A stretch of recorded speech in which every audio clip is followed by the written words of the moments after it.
नमस्कार, psychologist Kamlesh पिसायकर channel में आपका स्वागत है। आज हम बात करेंगे एक साइकोलॉजिकल थेरेपी के बारे में, ट्रीटमेंट के बारे में। साइकोलॉजी में, साइकोथेरेपी में या काउंसलिंग में बहुत ही ज़्यादा इफेक्टिव टेक्निक है कैथारसिस। कैथारसिस से एंजाइटी है, आपको डिप्रेशन है, स्ट्रेस है, उसके बाद पीटीएसडी है, इन सब का इलाज इस कैथारसिस से होता है। जब भी साइकोलॉजिस्ट के पास कोई पेशेंट आता है, क्लाइंट आता है, तो उससे कैथारसिस की वजह से 30% प्रॉब्लम उसके सॉल्व हो जाते हैं। तो ये कैथारसिस हम अपने आप से भी कर सकते हैं। बहुत सारे स्पिरिचुअल में, अध्यात्म भी इसको भी टेक्निक करके यूज करते हैं। फ्राइड ने इसको साइको एनालिटिक में यूज किया था। उसने बताया कि कैथारसिस के बारे में किस तरह हम पेशेंट का इससे इस्तेमाल करके पेशेंट ठीक हो सकती है। उस टेक्निक के बारे में मैं आपको बताऊंगा। अगर आपको कोई भी प्रॉब्लम हो तो इसको आप घर पे कर सकते हैं, इस कैथारसिस को। उसके अलग अलग टेक्निक यूज करके कैथारसिस अगर आप करते हैं तो निश्चित ही आपका जो इमोशनल प्रॉब्लम है, आपका जो साइकोलॉजिकल प्रॉब्लम है, वो ठीक हो जाएगा, वो कम हो जाएगा। तो शुरू करते हैं किस तरह से हम कैथारसिस करते हैं। तो इसको ड्रामा में भी यूज किया जाता है, फिल्मों में भी यूज किया जाता है। तो ये कैथारसिस पद्धति, साइकोलॉजिकल कैथारसिस के बारे में आज हम बात करेंगे। सबसे पहले तो आपको इन सब से अवसाद है, डर लगता है, फियर है आपको डेथ का, कोई प्रॉब्लम आपके अंदर शुरू हो गई है, बहुत सारे प्रॉब्लम का सॉल्यूशन निकल नहीं रहा, तो रोने से मन हल्का होता है। तो इससे अंदर हमारा जो अंदर इमोशन है वो जो बाहर नहीं निकल रहा, तो इससे बाहर निकलता है। सबसे अच्छी एक नंबर की टेक्निक है कैथारसिस मेडिटेशन। मेडिटेशन में कैथारसिस होता है। इससे सबसे अच्छा एक बेस्ट मेडिटेशन है जो है डायनामिक, ओशो का मेडिटेशन है। सक्रिय ध्यान, एक्टिव मेडिटेशन। डायनामिक के जैसा ही एक जिब्रिस मेडिटेशन भी ओशो ने बताया है, उसका भी मैंने प्रैक्टिकल एक वीडियो बनाया है।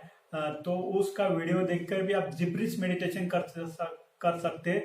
इससे भी कैथारसिस बहुत ही बढ़िया होता है, इतना इमोशन हमारा निकल जाता है। तो इस मेडिटेशन से आप घर पे कर सकते हैं, आप अकेले रूम में कर सकते हैं। अगर ब्रेकअप के बाद भी अगर आप कैथारसिस करते हैं तो ब्रेकअप से आप बाहर निकल पाते हैं। कैथारसिस टेक्निक ब्रेकअप के लिए भी बहुत बढ़िया है, डिप्रेशन के लिए बहुत बढ़िया है कैथारसिस टेक्निक, एंजाइटी के लिए बहुत बढ़िया है कैथारसिस टेक्निक। तो इन सबसे फियर के लिए भी बहुत बढ़िया है कैथारसिस मेडिटेशन। तो इस मेडिटेशन को करने से आप निश्चित ही बाहर निकल पाएंगे। दूसरा जो है कैथारसिस आप कहाँ कर सकते हैं, किसके साथ कर सकते हैं। बहुत ही बढ़िया अगर आपको मिलेगा आपका लाइफ पार्टनर, आपकी बीबी है, वाइफ है, आपकी जो भी लाइफ पार्टनर है आपके साथ में रहने वाला, वो उस पर आपका विश्वास है, तो आप उसके साथ कैथारसिस कर सकते हैं। उसके पास आपका भावना जो है बोल सकते हैं। बोलने के बाद आपको पता चलेगा कि आपका इमोशन खुल गया है, आपका डर निकल गया है, आपका डिप्रेशन कम हो गया है। तो लाइफ पार्टनर के साथ सामने आप कैथारसिस कर सकते हैं।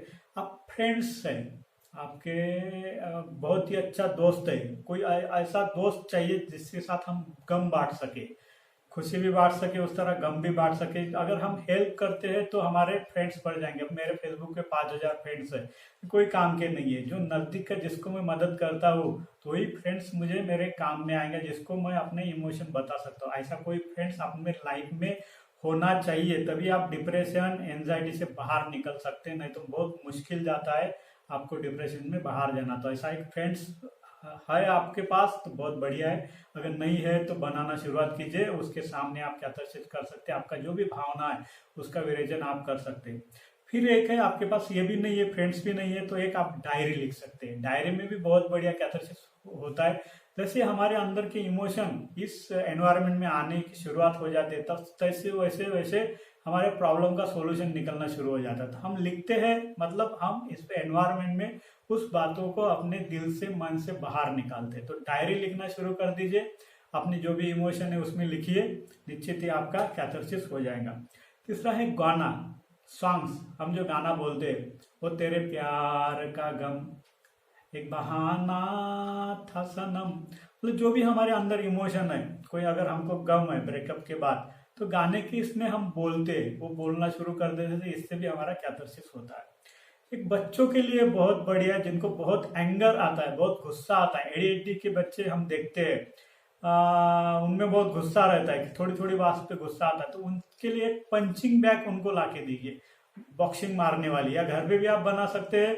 तो उसको जितना भी क्रोध आएगा उसको उस बैग के पास लेके जाइए और बोलिए उसको मारिए, तो उसका भावना का निकलना शुरुआत हो जाता है इस पंचिंग बैग के साथ। इस तरह से उसका निकल जाता है भावना, जो है मतलब जितना भी गुस्सा आता है उसको निकालिए। हम भी कर सकते हैं, बड़े लोग को भी जिनका एंगर मैनेजमेंट नहीं होता, एंगर के लिए पंचिंग बैग का आप यूज कर सकते हैं, तो हमारा कैथारसिस हो जाता है। फिर हम फिल्म देखना, ड्रामा कोई भी, मूवी कोई भी अगर देखते हैं तो हमारा कैथारसिस, हम रोते हैं कभी कभी। मराठी में एक पिक्चर थी माहेरची साड़ी, तो बहुत सारे लोग उसमें रोते थे। हम कहते हैं कि बच्चों को नहीं रोना चाहिए, आदमी को नहीं रोना चाहिए, तो ऐसा कुछ नहीं है। जितने भी बच्चे रोएंगे, रोना सीखेंगे, वो भी एक इमोशन है।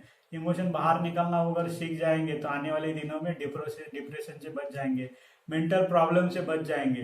तो इस तरह से भावना का विरेचन होता है, रेचन होता है, और हमारा मन का शुद्धिकरण होता है।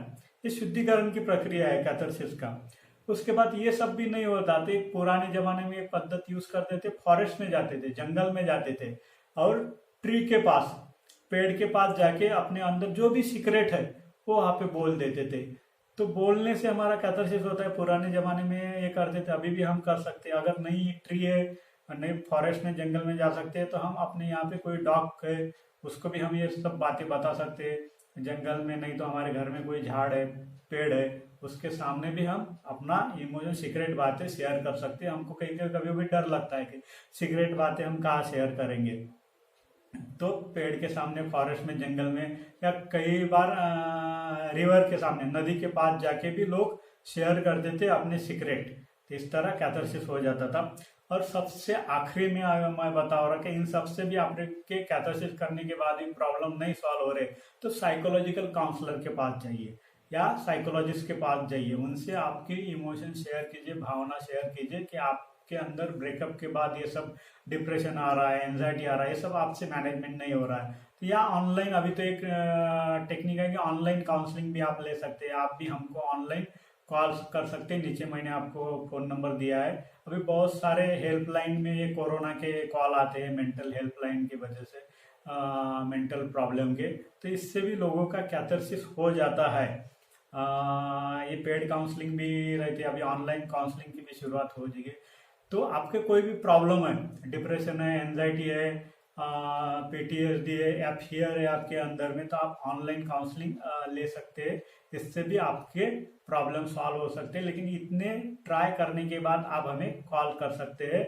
आप इस प्रॉब्लम से, मानसिक प्रॉब्लम से, साइकोलॉजिकल प्रॉब्लम से निश्चित ही बाहर आ सकेंगे ये सब टेक्निक से। अगर नहीं आते हैं तो आप हमें कॉल कीजिए। धन्यवाद।